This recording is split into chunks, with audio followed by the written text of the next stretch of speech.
Supreme court ప్రధాన న్యాయమూర్తిగా నేడు ప్రమాణ స్వీకారం చేయనున్నారు జస్టిస్ సూర్యకాంత్. సుమారు 15 నెలల పాటు సీజేఐగా కొనసాగనున్నారు జస్టిస్ సూర్యకాంత్.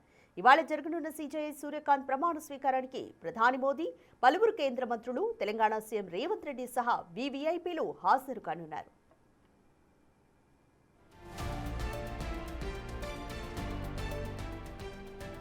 హర్యానాలోని హిసార్ జిల్లా పెటావర్ గ్రామంలో 1962 ఫిబ్రవరి 10న జన్మించారు జస్టిస్ సూర్యకాంత్. 1981లో హిసార్ ప్రభుత్వ పీజీ కాలేజ్ నుంచి గ్రాడ్యుయేషన్ పూర్తి చేశారు.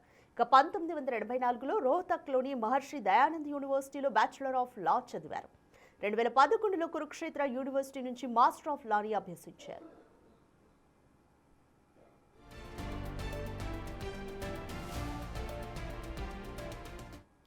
జూలై 7, 2000 నుంచి 8 జనవరి 2004 దాకా కూడా హర్యానా ప్రభుత్వ అడ్వకేట్ జనరల్గా బాధ్యతలు నిర్వహించారు.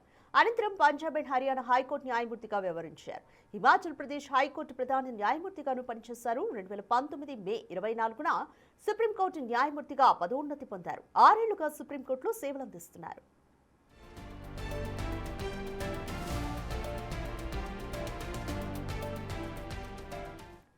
ఆర్టికల్ 370 రద్దు, భావ ప్రకటన స్వేచ్ఛ, అవినీతి, పర్యావరణ పరిరక్షణ, లింగ సమానత్వం వంటి పలు కీలక కేసుల్లో తీర్పులిచ్చారు జస్టిస్ సూర్యకాంత్.